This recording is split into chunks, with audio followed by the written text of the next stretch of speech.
what is pornography doing to the brain? Well, first of all, it's triggering the release of dopamine and in the short term testosterone by the observation of sex, not actually engaging in human contact. Think about the young brain being significantly more plastic and willing to rewire than the adult brain. Absolutely, there's no question about it. It's hyperplastic. Yeah. And of course it can rewire again, but you think about somebody who engages in a lot of porn watching, right? Watching porn, and that person is getting dopamine and testosterone increases by observing sex and not actually by engaging in human contact, okay? So that's concerning, right? And obviously the people vary, but it should come as no surprise that a lot of these people have trouble with romantic interactions when they do happen, right? Because their brain isn't conditioned to respond to those, right? And there's variation there, I'm sure. And these are private matters, so there aren't good data because there aren't laboratory experiments that you could do on this sort of thing that someone will probably do those experiments eventually. But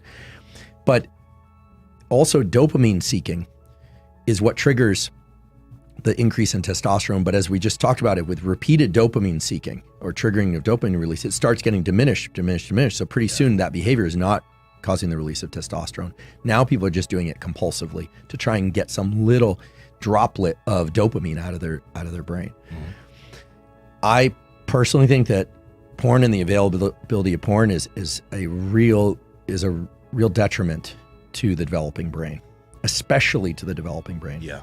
Now, it sounds like you rescued the behavior, and it takes some discipline, right? I imagine, and it's one of those things that it's also anxiety-less compared to dating and relationships where people are vulnerable on both sides and have to negotiate things like, consent and timing and, and communication and all the things that are really hard to do, but are essential to do. That's key. So I think pornography is a serious issue.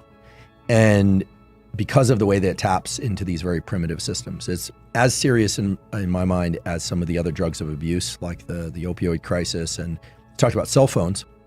You ever notice that when you get on a phone and you're scrolling Instagram, it's like a lot of fun. Like, this stuff is cool. You're seeing people. And then sometimes you're on there and like, this doesn't feel good, but I'm doing it anyway. Yeah. I'm just doing it. That's exactly how people talk about their drug use. That's exactly how people talk about alcohol use. That's exactly how people talk about gambling. You imagine this high, but the high doesn't show up, and that's you're dopamine depleted. You need to take some time away from it and then come back, and then you can enjoy it again. Now, with pornography, it's a slippery slope, right? There's also a whole aspect of pornography, which is that if people are pursuing pornography and they're not pursuing relationships, there is the potential that they reach their 20s and 30s and they are truly dysfunctional in terms of, look, every species has two major goals: protect the young and make more of itself. Whether or not you decide to have children or not is a personal issue. I personally don't have children. I may someday, but every species protects its young.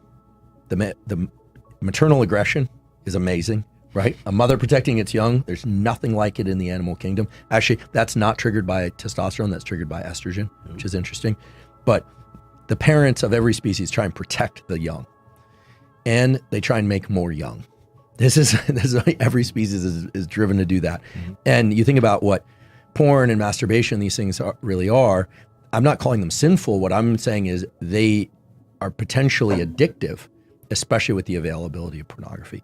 So, beware, just everyone's different, and people have to be careful about these circuitries. You really need to protect them.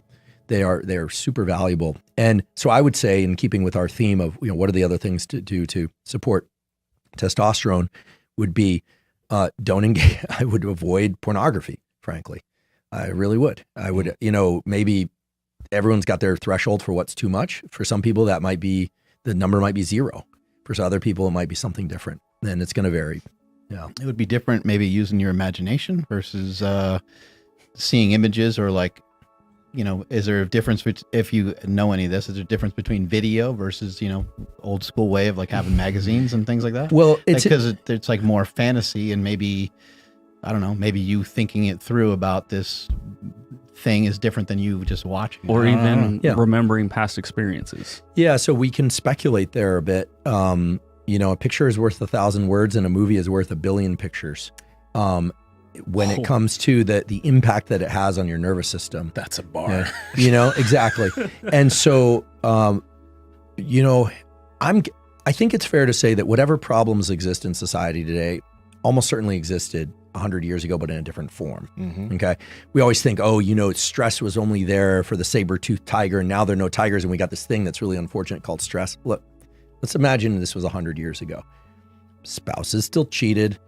People still died. You had, physical challenges. There was a question of how, all that stuff is baked into us at a deep level, right? None of those circuits have changed. It's just the circumstances that trigger them change.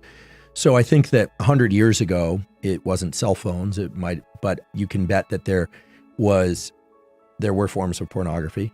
They were probably more cloistered away. They weren't, as out there. In certain parts of the world, it's still very, very cloistered away, despite the internet. So I think that what's healthy in this domain has never really been defined. This is one of the challenges. We know what an eating disorder is, but what's healthy eating, right? Where do you draw the line? I think given this general theme that relationships are healthy, friendships are healthy, romantic relationships are healthy, and anything that inhibits the pursuit and functioning of healthy relationships is where you have to start saying, wait a second, is this behavior getting in the way? So look, it's unlikely to be an all or none. I think, and I don't know what the line is, but we just have to be careful. Anytime we are overwhelmed with powerful images of increasing intensity, that's where you start getting into the dopamine depletion. That's where you start getting into the hormone depletion that we're talking about here. So this is also true of violence. A lot of people, they're like excited about watching zombie apocalypse violence, plus all of that violence, sex, and everything getting poured into the same film. Well, they made horror movies, 50 years ago. They were a little bit different. The question is, how strong were we driving the system? And if anyone out there is feeling underwhelmed and kind of like life is no good, et cetera, chances are your dopamine system has been pushed too hard. I'll give one quick anecdote of a friend. He's got a kid. He's 21. He graduated high school. He went to community college for a little bit, decided not to do that anymore. Then he stopped working. He stopped exercising. He's really fit. He's got his genetics are like Nasima's. He's kind of he's just got this incredible physique and all that. Doesn't do anything.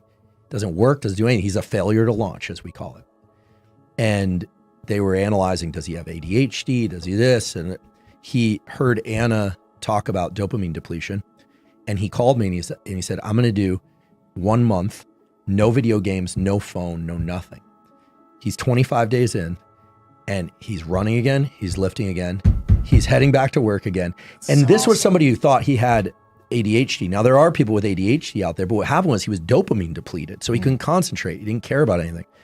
And so the phone and just living in this constant stream of movies that are really stimulating on YouTube and everything else. You have to be, we're on YouTube right now and I use YouTube for my podcast and everything, but you have to know when to shut that valve.